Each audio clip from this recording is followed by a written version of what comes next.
Success and mentors show up sometimes, and they don't necessarily look or dress the part.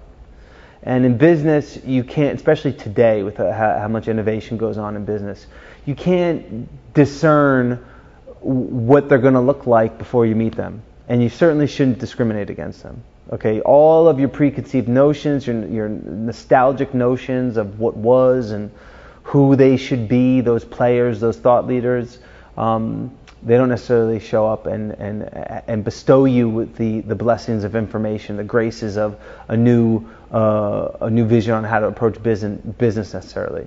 How I learned to screen print was by hooking up with a stoner. I met a kid who was running a business at a trade show. His business was called Eighth Day.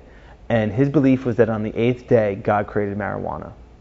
And he had a screen printing process technique where he did the color separations himself.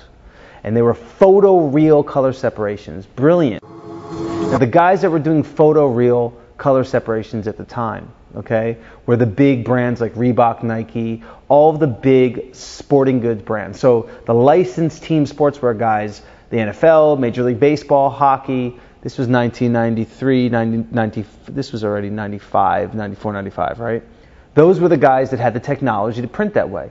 In the streetwear market, brands like Stussy, Extra Large, Con Art were the leaders in the space. Now, they were printing very flat, graphic 2, 3, 5, 6, 8 color prints, more in the tradition of what was going on in the skatewear market. So I thought, well, if I could figure out how to take my art, which is very photo-real, commercial illustration, and apply that to a t-shirt the same way that those Nike guys are doing it, that would define me in the competitive set. That'd give me the competitive advantage. And like I said, this gentleman who I met at a trade show, who shall go unnamed, who was a major Yoda in my life in terms of, sharing little gems with me. He had figured out the process himself with a bootleg copy of Adobe Photoshop.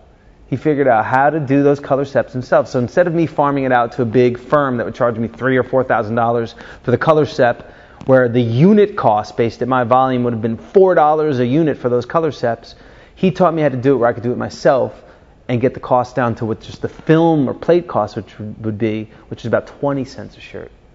So by staying at a stoner's house in Tahoe, Nevada, and, sharing an ounce at East Coast Bud, he bestowed me the knowledge of how to do my own color steps and learn how to screen print.